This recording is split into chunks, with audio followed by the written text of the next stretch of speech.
قرآن کی تلاوت گناہوں سے بچانے کا یقینی ذریعہ ہے، اور اس زمانے میں کیا ہو گیا ہے کہ کس دجال کی اور کن گناہوں کی نحوست ہے کہ قرآن کی تلاوت میں عام طور پر ہمارا دل نہیں لگ رہا ہے۔ بتاؤ یہ بات صحیح ہے؟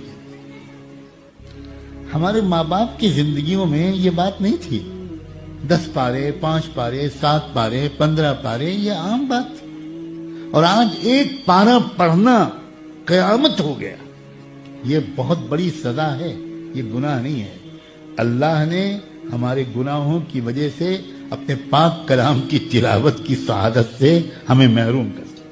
لا یمسہ الا المطہرون، اے ناپاک، تیری ناپاک زبان سے میں اپنے کلام کو جاری نہیں ہونے دوں گا۔ تیرا دل ہی نہیں لگے گا پڑھنے۔ اس سے نکلنے کا بھی ایک ہی راستہ ہے کہ دل لگنے کا انتظار مت کریں، مجاہدہ کر کے قرآن پڑھنا شروع کریں۔ آہستہ آہستہ جب اللہ راضی ہو جائے گا تو انشاءاللہ یہ دل کا لگنا بھی شروع ہو جائے گا۔